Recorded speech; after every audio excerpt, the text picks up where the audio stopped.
લક્ષ્ય જીપીએસસી માં આપ સૌનું સ્વાગત છે। જેમ કે આપણે આની પહેલાના વિડિયોમાં સિંધુ ખીણ સભ્યતાની જે મૂર્તિકળા હતી, જેમાં આપણે દ્રવ્યમૂમ વિધિ અને ચિપકવા વિધિ જેવી પ્રસ્તર મૂર્તિ કળાની જે વિધિઓ હતી તેની વાત કરી હતી। તો આજે આપણે આજના લેક્ચરમાં આપણે સિંધુકાલીન માટીકળા વિશે થોડી વાત કરીએ અને પછી આપણે જોશી મૌર્યકાલીન મૂર્તિકળા। તો ચાલો જોઈએ સિંધુકાલીન માટીકળા। તો જે સિંધુકાલીન માટીકળા હતી તેમાં પકવેલ માટીના વાસણોનો ઉપયોગ કરવામાં આવતો। કેનો? તો કે પકવેલ માટીના વાસણોનો ઉપયોગ કરવામાં આવતો। હવે પકવેલ માટીના વાસણોમાં પણ બે પ્રકાર હતા। કેવા? તો કે બે પ્રકાર હતા। કયા કયા? તો એક તો હતા સાદા પકવેલ માટીના વાસણો। કેવા? તો કે સાદા પકવેલ માટીના વાસણો, અને બીજા હતા ચિત્રિત પકવેલ માટીના વાસણો। મતલબ એક માટીના વાસણ હતા તે બિલકુલ સાદા અને સરળ હતા, અને જે બીજા માટીના વાસણો હતા તેના પર કોઈ ચિત્રામણા દોર્યા હતા, કોઈ પશુ પ્રાણીના ચિત્રો દોરેલા હતા। તો આ આપણે વાત કરી પકવેલ માટીના વાસણ। જેમાં ચિત્રેલ માટીના વાસણો હતા તેમાં મુખ્યત્વે કયા રંગનો ઉપયોગ કરવામાં આવ્યો છે? તો જે ચિત્રેલ માટીના વાસણો છે તેમાં મુખ્યત્વે લાલ અને કાળા રંગનો ઉપયોગ થયો છે। કેનો કેનો? તો કે લાલ અને કાળા રંગનો। સિંધુ સભ્યતાની માટીકળાના જે વાસણો મળ્યા છે તેમાં વાસણોમાં લાલ અને કાળા રંગનો ઉપયોગ જોવા મળે છે। જેમાં જે પહેલું સ્તર હોય છે તે લાલ રંગનું છે, અને તેની ઉપર દ્વિતીય સ્તર એટલે કે બીજું સ્તર ચમકદાર કાળા રંગનું કરવામાં આવ્યું છે ડિઝાઇનિંગ માટે। કેના માટે? તો કે ડિઝાઇનિંગ માટે। જે પહેલું પ્રથમ સ્તર કયા કલરનું છે? તો કે લાલ રંગનું, અને એની ઉપર જે બીજો સ્તર છે જે ચમકદાર કાળા રંગનું છે, જેનો ઉપયોગ ડિઝાઇન માટે કરવામાં આવેલો છે। તો આ આપણે વાત કરી ચિત્રિત માટીના વાસણો અને સાદા માટીના વાસણો। પણ જે માટીના વાસણો હતા તેનો મુખ્યત્વે ઉપયોગ શું કરતા તે લોકો? તો તેનો બે રીતે મુખ્યત્વે ઉપયોગ થતો। કઈ કઈ રીતે? તો જે મોટા વાસણો હતા તેનો ઉપયોગ તે લોકો અનાજ સંગ્રહ કરવા કે પાણીનો અથવા જળનો સંગ્રહ કરવા માટે તે લોકો યુઝ કરતા, જે મોટા વાસણો હતા। પણ જે નાના વાસણો હતા અને ચિત્રિત વાસણો હતા તેનો ઉપયોગ તે લોકો ઘરમાં સજાવટ માટે કરતા। કેના માટે કરતા? તો કે સજાવટના હેતુથી કરતા। જે મોટા વાસણો હતા તેનો ઉપયોગ તો તે લોકો અન્ન અને જળ સંગ્રહ કરવા માટે કરતા, પણ જે નાના વાસણો હતા તેનો ઉપયોગ તે લોકો ઘરમાં સજાવટ માટે કરતા હતા।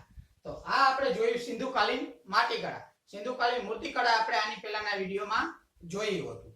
તો હવે આપણે ચાલુ કરીએ છીએ મૌર્યકાલીન મૂર્તિકળા। કેવું? તો કે મૌર્યકાલીન મૂર્તિકળા। કે મૌર્યકાળ હતો ત્યારે મૂર્તિકળામાં કેવી કેવી રીત હતી કે મૂર્તિઓ કઈ રીતે બનાવવામાં આવતી અને કેવી મૂર્તિઓ આપણને મળી આવી છે। તો સૌપ્રથમ તો જે મૌર્યકાળ છે તેમાં મૂર્તિકળા હતી એવું આપણને ક્યાંથી માનવામાં આવે છે? તો જે કૌટિલ્ય હતા એટલે કે ચાણક્ય, તેના દ્વારા રચિત અર્થશાસ્ત્ર પુસ્તક છે। કયું? તો જે અર્થશાસ્ત્ર પુસ્તક છે તેમાંથી આપણને એવું માનવામાં આવે છે કે જાણવામાં આવે છે કે મૌર્યકાળમાં મૂર્તિકળા હતી। કેમાંથી? તો કે કૌટિલ્યના અર્થશાસ્ત્રમાંથી આપણને એવું જાણવા મળેલ છે। હવે જે આ મૌર્યકાલીન હતી તો મૂર્તિકળા હતી તો કેવી મૂર્તિઓ હતી? તો જે આ કાળ હતો તેમાં મૂર્તિકળામાં પોલિશયુક્ત મૂર્તિઓ મળી આવી છે। કેવી? તો કે પોલિશયુક્ત મૂર્તિઓ મળી આવી છે, મતલબ મૂર્તિઓમાં પોલિશ કરેલું છે તેવી મૂર્તિઓ આપણને મૌર્યકાળમાંથી મળી આવી છે। અને જે આ મૂર્તિઓ બનાવતા હતા મૌર્યકાળમાં તેની કોઈ ચોક્કસ વિધિ આપણે ઉલ્લેખ જોવા મળતો નથી। મતલબ કે જેમ આપણે સિંધુ સભ્યતામાં જોયું તો આપણે દ્રવ્યમૂમ વિધિ હતી, તેની એક ચોખ્ખી રીત હતી કે આ રીતના તે લોકો બનાવતા મૂર્તિ। પણ જે મૌર્યકાળની જે આપણને મૂર્તિઓ જોવા મળે છે તેમાં ક્યાંય કોઈ ચોક્કસ રીતનો ઉલ્લેખ કરેલો નથી। પણ જે મૌર્યકાળની મૂર્તિઓ હતી તેમાં કેનો ઉપયોગ થતો? તો કે પથ્થર અને માટીનો ઉપયોગ કરવામાં આવતો। મૌર્યકાળમાં જે મૂર્તિઓ બનાવવામાં આવતી તેમાં પથ્થર અને માટીનો ઉપયોગ કરવામાં આવતો, અને ખાસ જોઈએ તો ચિપકવા વિધિ દ્વારા બનાવવામાં આવતી। તેના દ્વારા? તો કે ચિપકવા વિધિ દ્વારા। આ ચિપકવા વિધિ શું છે તે આપણે જાણીએ છીએ। તો ચિપકવા વિધિ દ્વારા મૌર્યકાળમાં મૂર્તિઓ બનાવવામાં આવતી। પછી મૌર્યકાલીન મૂર્તિકળા છે તો મૂર્તિઓમાં બીજા પણ કેનો ઉપયોગ થયેલો છે? તો કે ચૂના અને લાલ પથ્થરનો ઉપયોગ પણ થતો। કેનો? ચૂના અને લાલ પથ્થરનો ઉપયોગ પણ મૌર્યકાળમાં મૂર્તિઓ બનાવવા માટે થતો। પછી આપણે જોઈએ તો જે મૌર્યકાલીન મૂર્તિકળા છે એટલે કે મૌર્યકાળમાં જે મૂર્તિઓ બની છે તેના ઉપર કેનો પ્રભાવ જોવા મળે છે? તો આપણે ઈરાન અને ગ્રીક કળાનો પ્રભાવ જોવા મળે છે. કઈ કળાનો? તો કે ઈરાન કળા અને ગ્રીક કળાનો પ્રભાવ આપણને મૌર્યકાલીન મૂર્તિઓ ઉપર જોવા મળે છે. આવું આપણને ક્યાંથી જાણવા મળે છે? તો તમિલ સાહિત્યનો એક ખૂબ જ જાણીતો ગ્રંથ છે. તમિલ સાહિત્ય છે તેનો એક ખૂબ જ જાણીતો ગ્રંથ છે. કયો ગ્રંથ? તો કે શિલ્પપદિકારમ. કયો ગ્રંથ? તો કે શિલ્પપદિકારમ. ખાસ યાદ રાખજો, શિલ્પપદિકારમ ગ્રંથમાં ઉલ્લેખિત છે કે મૌર્ય કાળની જે મૂર્તિઓ છે તેના પર ગ્રીક અને ઈરાન કળાનો આપણને પ્રભાવ જોવા મળે છે અને તેનો ઉલ્લેખ તમિલ સાહિત્યના શિલ્પપદિકારમ ગ્રંથમાં ઉલ્લેખિત પણ છે. હવે આપણે જોઈએ તો જે મૌર્ય કાળની મૂર્તિકળા છે તેના ઉદાહરણ કયા કયા છે? તો મથુરામાંથી આપણે કયું? તો કે મથુરા જે ઉત્તર પ્રદેશમાં આવેલું છે. મથુરામાંથી આપણે એક યક્ષની મૂર્તિ મળી છે. કોની મૂર્તિ મળી છે? તો કે યક્ષની મૂર્તિ મળી છે મથુરામાંથી. જે કયા કાળની મૂર્તિ છે? તો કે મૌર્યકાલીન મૂર્તિકળા છે. પછી બીજું એક છે ધોલી. ધોલી, આ ધોલી ક્યાં આવ્યું? તો કે ઓડિશામાં. ઓડિશાનું જે ધોલી છે ત્યાંના બે વિસ્તાર એટલે કે હાથી અને દીદારગંજ. હાથી અને દીદારગંજમાંથી એક ખૂબ જ મોટી યક્ષણીની મૂર્તિ મળી છે. કોની? તો કે યક્ષણીની મૂર્તિ મળી છે. કઈ જગ્યાથી? ધોલી. ઓડિશાના ધોલીમાં દીદારગંજ પાસેથી આપણે એક યક્ષણીની મૂર્તિ મળેલી છે જે ખૂબ જ ઊંચી છે. તેને એક હાથમાં ગદા ધારણ કરેલી છે અને તેવું બધી તે મૂર્તિનું ડિસ્ક્રિપ્શન છે.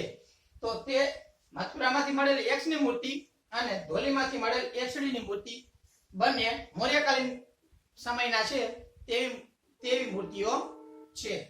હવે આ જોયું આપણે મૌર્યકાલીન મૂર્તિકળા, જેમાં આપણે આમ જેની ખાસિયત હોતી મૂર્તિઓની તે બધે વિશે વાત કરી. હવે મૌર્યકાળ પછી આવે છે મૌર્યતળ કાળ. કયો કાળ? તો કે મૌર્યતળ કાળની મૂર્તિકળા. તો જે મૌર્યતળ કાળની મૂર્તિકળા છે તેમાં આપણને શું જોવા મળે છે?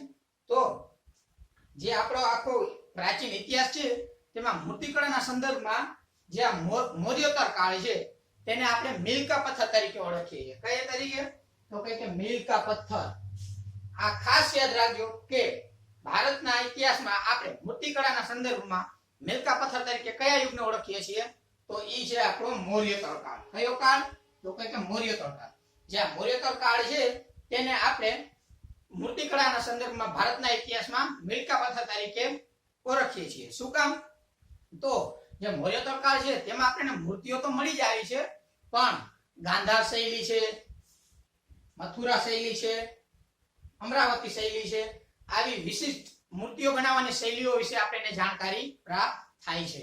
કેમાંથી? તો કે મૌર્યતળ કાળમાં, જેમાં આપણને ગાંધાર શૈલી, મથુરા શૈલી, અમરાવતી શૈલી આ બધી જ મૂર્તિઓ બનાવવાની વિશિષ્ટ શૈલીઓ છે જેની જાણ આપણને મૌર્યતળ કાળમાંથી મળી આવે છે, તેના પુરાવાઓ.